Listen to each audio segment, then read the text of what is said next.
पटना में केंद्रीय मंत्री चिराग पासवान ने विपक्ष पर हमला बोलते हुए कहा कि विपक्ष घबरा गया है। जिस तरीके से एक के बाद एक केंद्र और बिहार की राज्य सरकार ने मिलकर जनहित योजनाओं का शिलान्यास और उद्घाटन किया है, उन्होंने केंद्र और राज्य सरकार की योजनाओं की जमकर तारीफ की। चिराग पासवान ने प्रशांत किशोर के आरोपों पर कहा कि ये बातें जांच का विषय है। दिक्कत यह है कि विपक्ष घबरा गया है और ये स्वाभाविक भी है।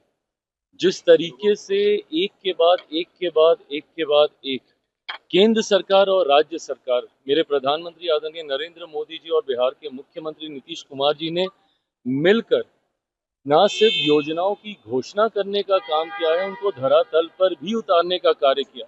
मुझे खुशी इस बात की कि मेरे प्रधानमंत्री ने सिर्फ शिलान्यास नहीं किया, उन्होंने उद्घाटन भी किए हैं और कई ऐसी जन कल्याण की योजना जिसको लागू करने का काम किया, जो विपक्ष सपने दिखाता रहा था बिहार को कि हम आएंगे तो हम ऐसा करेंगे, हम आएंगे तो हम ऐसा करेंगे।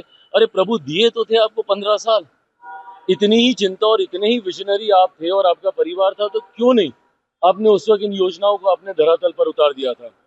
ऐसे में आज जब उन योजनाओं की न सिर्फ घोषणा की गई है बल्कि उसको अमल में भी ला दिया गया है। महिलाओं के लिए आपकी सोच तो भैया सिर्फ सीमित इतनी थी कि आप उम्र भर आप उनको अपने ऊपर डिपेंडेंट रखते, हर महीने आप उनको एक किस्त देते रहते, हर महीने आप एक किस्त देते रहते। यही आपकी सोच थी ना। इसी सोच को आप बोल रहे थे कि भैया कॉपी कर रहे हैं, कॉपी कर रहे हैं। क्या कॉपी किया? आज 10-10 हजार रुपए महिलाओं के अकाउंट में डालकर इस बात को सुनिश्चित करने का हमारी सरकार प्रयास कर रही है कि वो उद्यमी बने, वो अपने पांव पे खड़ी हो। और जब एक महिला अपने पांव पे खड़ी होती है तो पूरे परिवार को साथ लेके खड़ा होती है।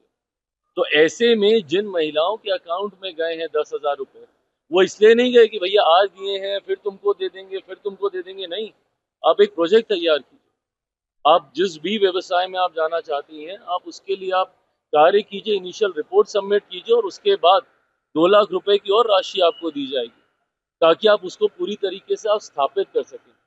ये विकास की सोच है। ये कैसे एक परिवार को आत्मनिर्भर बनाया जा सके, उस दिशा में उठाया गया कदम है।